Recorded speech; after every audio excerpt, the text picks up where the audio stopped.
welcome to Going for a Burton, an antique quiz game. Well, let's get started with the first object that I have here, and there it is.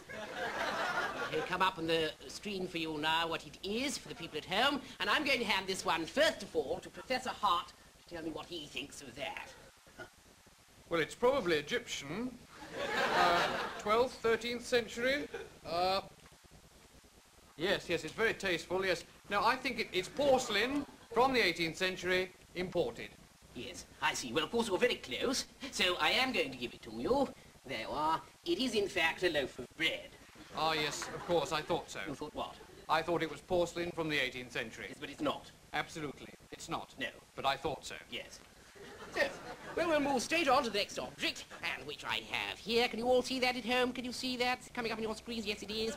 And now I'm going to pass this one over to Sir Charles to tell me what he thinks of that. Sir Charles, what do you make of that? Yes, well, I mean, this is obviously a Victorian hunting bowl. Very well made. I should think it would probably make a good exhibit on anyone's sideboard. Yes, it's a Victorian hunting bowl. Definitely, definitely. Would you be surprised if I told you it was in actual fact a plate of egg and chips? All a plate of egg and chips. Yes. Would you put a price on it for us? Yes, I'd say somewhere in the region of £400, something like that. A little more definite? 3 and 6. Yes. Now let's move on even further to the next object which I have here. You all recognise that, I'm sure. There it is, at home for you. And this is for Dame Twankey, our only woman member here today. And would you pass that, Professor Hart, to Dame Twankey for her to tell me what she makes of that? Dame Twankey. Yes. Could you just tell us what you think of that? Ah, yes. Well, this is obviously a manuscript of some sort. It appears at one time to have been government property. And I would say that it was 17th century Swiss. And it's a novel. Yes, it's a novel. Oh, about China. Yes, it's probably about a prince and princess who get married and live happily ever after in Weston-super-Mare. Well, we're quite close. It is, in fact, toilet roll. Oh, really? May I take it home to read in the Luton train? Yes, of course you may, certainly. And now we must move on, ever pressing. And we have another object here, which I'd like you to look at very carefully at home. Yes, it's all up on your screens. Now, I'm going to pass this beautiful object to our specialist, who is Dr. Donovan, down the end there. Dr. Donovan, could you tell me what you think of that? Well, it's really exquisite. Absolutely beautiful. Terribly interesting. Really beautiful. I think I know what it is. How's that? Well, you can tell from these very tiny little markings on the underside here, which are almost imperceptible. Yes. But of course the expert can look at these and can determine from these tiny little markings the exact nature and the date of what the object itself is, just from the tiny little markings on the underside here. I see, very interesting. And what do they say? They say, this is a British teacup made in Willesden in 1966. I see. But that's where you're wrong. What? You see? It's ancient Egyptian. Ancient Egyptian? Yes, you think yourself so clever. It's ancient Egyptian. It's made in Hong Kong by nude slave labor 64,000 years ago. On the back of the moving Japanese handcart by a Syrian peasant wearing striped purple breeches and a Jewish balaclava. You know what that is? You know what that is? That's a Latvian barrel organ with twin carburetors. This is a Maltese spittoon.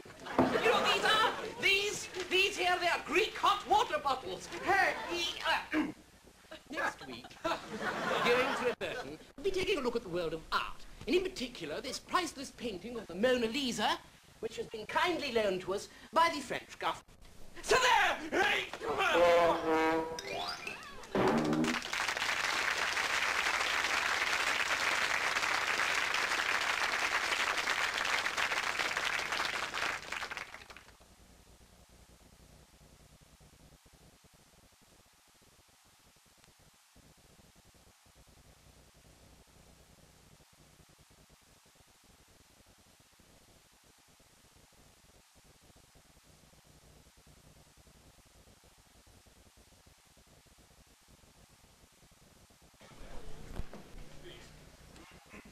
25 seconds. Thames VTR 1509, Part 2, Take 1.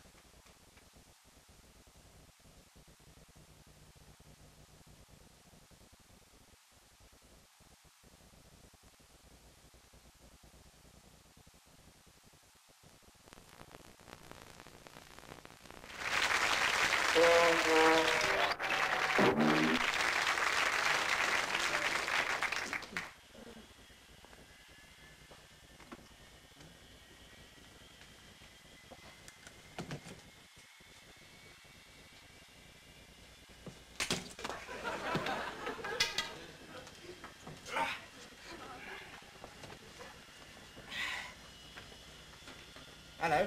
Is this your first time in the air, is it? What? Is this your first time in the air? I mean, I know we're not in the air yet, but if we were in the air, would this be your first time in the air, would it, eh? No, I travel across the Atlantic twice a week. Every week of every year? Well, for the last 2 years, yeah. Well, on ever. That means, means you've been across the Atlantic 104 times. 2 times 52, 104. Isn't that wonderful? Shall I put my safety belt on? You can if you want to, yes. Oh, well, if you will. I'm not going to put mine on yet. Now, come on, it's a game. It's called Who Can Put Their Safety Belt On First? Look, I've got work to do. Do you mind? Work? Yes, that's all right. I've got work to do as well. Don't worry. Work.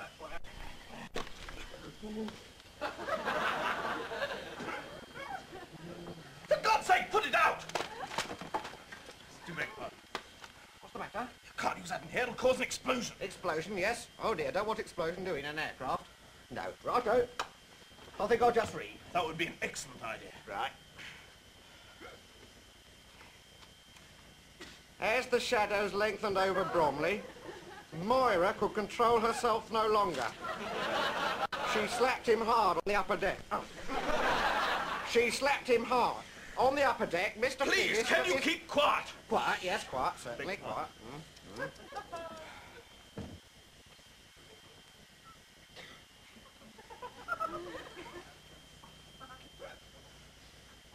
You've got an awful lot of hairs up your nose. Beg your pardon? I say you've got an awful lot of hairs up your nose. Look, do you mind being quiet? There are other people in this plane, you know. There's 74 others, and they don't want to hear your inane chatter all the time. 76 others, 34 on that side, 38 on this side, plus the pilot and the crew and the matron. Stop it! All right, no, hasn't gone yet. You won't stop, you won't stop. Got your paper bag? Got to go to the ladies' room? Are you all right? Got your paper bag? Oh. Always get the window seat and go.